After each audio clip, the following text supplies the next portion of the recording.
Halo and welcome back teman-teman netizen atau warganet yang saya hormati semuanya. Di konten terbaru hari ini saya ingin memberikan analisa dari dua pertandingan di English Premier League.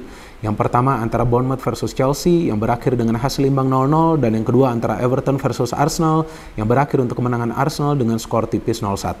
Dengan hasil akhir ini berarti Chelsea kembali gagal meraih kemenangan setelah sebelumnya mereka kalah di kandang sendiri lawan Nottingham Forest dengan skor 0-1. Sedangkan bagi Arsenal ini adalah kemenangan pertama mereka di kandang Everton setelah terakhir kali mereka bisa meraih kemenangan itu adalah pada tahun 2017 yang pada saat itu Arsenal masih dilatih oleh Arsene Wenger. Jadi akhirnya Arteta bisa membawa timnya meraih kemenangan di kandang Everton ya teman-teman. Kan musim lalu Arsenal kalah di kandang Everton dengan skor 1-0. Dan menurut hemat saya Arsenal bisa menang karena Mikel Arteta lebih fleksibel dengan melakukan beberapa perubahan di lineup sehingga timnya bermain efisien serta efektif untuk bisa mencetak satu-satunya gol dan mendapatkan 3 poin yang sangat berharga. Pertama-tama saya ingin memberikan analisa dari pertandingan antara Bournemouth versus Chelsea yang kalau kita melihat di atas kertas dari segi kekuatan seharusnya Chelsea bisa meraih kemenangan.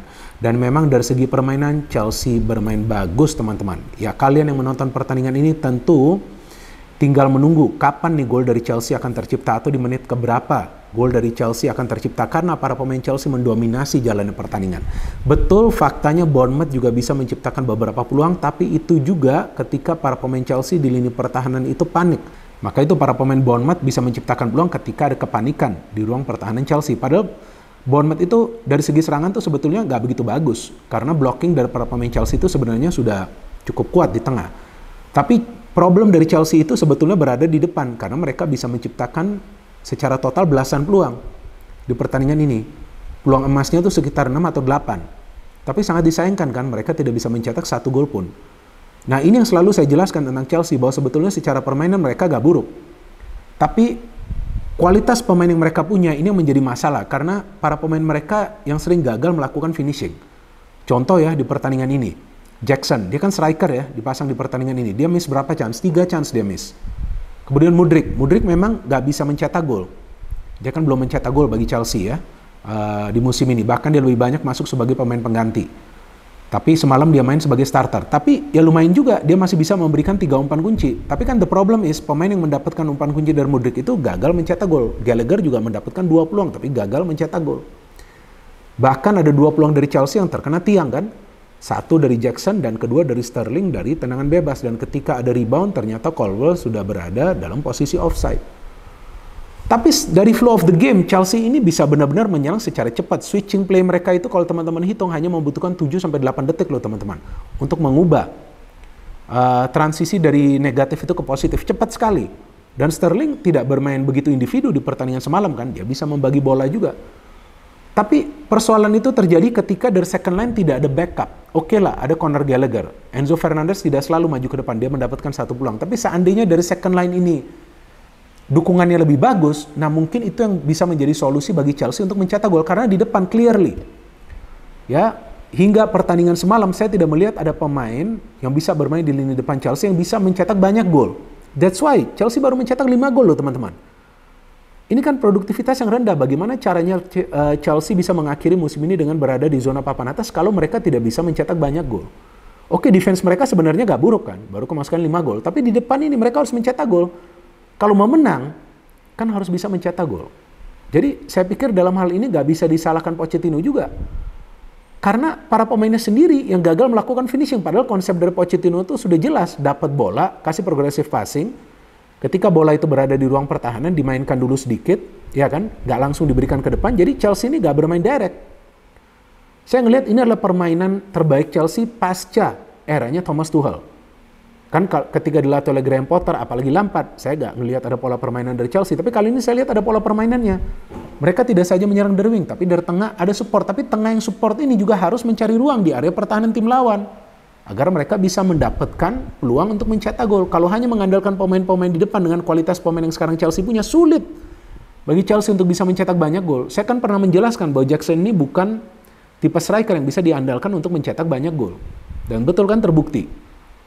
Jadi memang Jackson ini dari segi penempatan posisi pintar. Tapi bagi seorang striker bukan saja dia harus bisa mencari posisi yang free. Dia harus bisa melakukan finishing. So secara permainan kalau menurut saya gak ada masalah bagi Chelsea. Ya memang sih banyak pemain dari Chelsea yang juga absen kan di pertandingan ini. Cole Palmer masuk, dia pun gak bisa mencetak gol. Padahal dia sudah berada dalam posisi yang bagus itu kan di babak kedua. Tapi ada satu lagi PR ya bagi para pemain Chelsea, yaitu mereka harus benar-benar solid di lini pertahanan. Karena saya melihat beberapa kali ketika para pemain Chelsea itu kehilangan bola, maka pada saat itulah para pemain Bournemouth bisa menciptakan peluang. Jadi ya kalau menurut saya Chelsea sial di pertandingan semalam, padahal mereka sudah bermain bagus. Nah inilah yang selalu menjadi dilema kan, mau main bagus atau mau menang.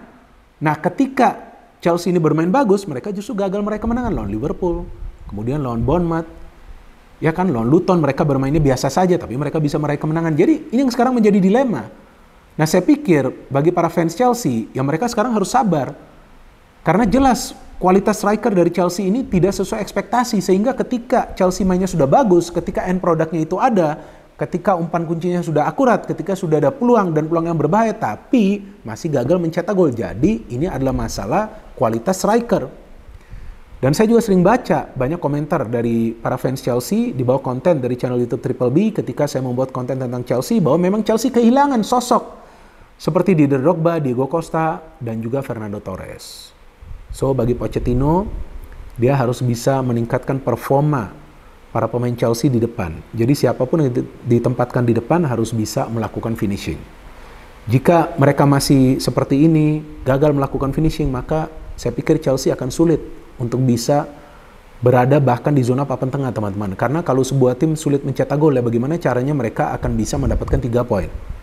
Artinya jika mereka sulit mencetak gol dan mereka sulit meraih kemenangan, kemungkinan mereka akan draw atau kemungkinan lebih besar mereka akan lebih sering kalah. Apalagi di pertahanan nih masih ngeri-ngeri sedap nih. Ada Silva dan Disasi, jelas nih gak jalan nih duetnya nih. Bahkan Silva beberapa kali kan terlihat kecewa ketika koordinasinya gak rapi di lini pertahanan. Dan Colwill di kiri dan Gusto di kanan juga gak jalan. Untung Chilwell masuk itu. Chilwell beberapa kali mengirimkan umpan-umpan kunci juga. Jadi ya mau tidak mau Chelsea harus puas ya dengan hasil imbang. Dan saya pikir di next match, ya para pemain Chelsea harus bisa mengasah finishing mereka. Tapi secara permainan jujur, saya melihat permainan dari Chelsea sangat bagus ya di pertandingan semalam. Tapi seperti yang tadi saya katakan, ya bermain bagus juga tidak menjamin bisa meraih kemenangan. Jadi intinya harus bermain efisien serta efektif seperti Arsenal untuk bisa meraih kemenangan. Dan sekarang saya ingin membahas pertandingan antara Everton versus Arsenal yang saya dak-dik-duk nonton pertandingan ini, teman-teman. Karena saya selalu khawatir ketika Arsenal bertemu tim yang betul-betul fokus dalam bertahan dan hanya mengandalkan serangan balik. Arsenal itu sering kena dari serangan balik para pemain tim lawan, betul kan? Dan untuk pertandingan ini, yang saya kaget, Mikel Arteta melakukan 2 perubahan. Yang pertama, dia memainkan David Raya, bagus sekali ini pilihannya, jadi Ramsdale juga mendapatkan persaingan, jangan selalu Ramsdale. Dan yang kedua, dia memainkan Fabio Vieira, bukan Kai Havertz. Nah inilah yang saya tunggu-tunggu, jangan mainin Havertz terus. Havertz ini memang sudah gak guna ini kalau saya ngelihat. Karena dia sudah diberikan kesempatan cukup banyak. Ya, Mudryk yang sebelum saya katakan gak guna, tapi dia bisa memberikan beberapa umpan kunci, mulai kelihatan perannya. Havertz ini bisa apa? Cuma warawiri, cuma lari kiri, lari kanan, buat apa? Maka itu bagus diturunkan Vieira. Vieira sebelumnya dikritik karena kurang kuat fisiknya, tapi di pertandingan semalam kuat loh dia pressing-pressingnya. Saya jadi ngelihat dia sepertinya mengisi kekosongan yang ditinggalkan oleh Granit Xhaka. Bagus sekali dia, dan umpan-umpan kuncinya, aduh, bagus sekali. Di depan lagi-lagi Gabriel Jesus tidak mendapatkan tempat. Ini baru bagus Arteta. Jadi dia memberikan persaingan di skuad Arsenal. Jadi gak ada jaminan bagi pemain manapun yang bisa bermain kecuali mereka memberikan performa terbaik mereka, walaupun Jesus kan mencetak gol ya di pertandingan sebelumnya lawan MU. Dan juga ada Martinelli seperti biasa dengan Saka, ada Odegaard juga. Dan kita lihat ada Declan Rice. Secara permainan jelas Arsenal mendominasi total, tapi tidak mudah bagi mereka untuk menciptakan peluang karena para pemain Everton betul-betul fokus dalam bertahan. Ramai sekali kotak penalti dari Everton, sulit bagi para pemain Arsenal itu untuk menciptakan peluang. Bahkan peluang yang berbahaya ya, bahkan peluang yang berbahaya pertama itu dari Everton ketika pemain mereka Ghana itu mendapatkan peluang. Betul kan? Ghana itu kalau nggak salah namanya yang shooting tapi bisa di save oleh David Raya. Dan dari Arsenal hanya Ben White yang shooting itu yang on target. Memang Arsenal sudah mencetak gol dari Martinelli, tapi Nketiah dianggap sudah berada dalam posisi offside. Babak kedua saya melihat serangan dari Arsenal lebih gencar, di mana mereka tidak saja menyerang dari sayap, tapi mereka juga masuk dari tengah. Jadi mereka harus masuk dari tengah juga. Kalau dari sayap udah ditutup. Ya, Martinelli kan cedera, masuk Trossard. Nah, Trossard atau juga Saka atau juga Odegaard tuh ditutup dari sayap, tapi ketika masuk dari tengah memang mereka lebih berbahaya. Dan akhirnya yang saya tunggu-tunggu nih teman-teman, akhirnya Arsenal bisa mencetak gol ketika ada pertukaran passing mulai dari Zinchenko yang masuk ke tengah, memberikan umpan kepada Odegaard ke Saka, dan Saka cutback ke Trossard, what a finish. Trossard ini memang belum konsisten ya permainannya, tapi pada saat dibutuhkan dia bisa mencetak gol. Ini gol yang sangat krusial, yang langsung menjatuhkan mental para pemain Everton. Setelah itu Everton cuma main long ball, mereka memang sulit menciptakan peluang, tapi mereka coba mengganggu lini pertahanan dari Arsenal, dan saya melihat bahwa David Raya bermain sangat baik di pertandingan ini. Dia juga bisa mengatur ya. Dia juga bisa mengatur flow of the game dengan memberikan passing-passing yang akurat, dan David Raya hanya melakukan satu save di pertandingan ini. Gila gak? Hanya satu save di pertandingan ini yang tadi saya katakan di babak pertama dari pemain Everton yang kalau nggak salah namanya Ghana. Hanya itu. Artinya apa? Defense dari Arsenal ini sangat solid. Dan David Raya juga bisa berkoordinasi dengan back yang bermain di depan dia, Gabriel dan juga Saliba. Ben White mainnya juga bagus. Zinchenko kali ini disiplin. Tomiyasu ketika masuk juga disiplin. Dan saya melihat Declan Rice luar biasa, selalu menang 50-50 ball di tengah. Dan seharusnya Arsenal bisa mencetak lebih banyak gol lagi karena Odegaard juga mendapatkan 2 peluang. Tapi yang penting Arsenal bisa mendapatkan 3 poin. Cuma mencetak 1 gol itu gak masalah. Yang penting tidak kemasukan 1 gol pun dan mendapatkan 3 poin teman-teman. Jadi akan semakin seru Liga Premier Inggris.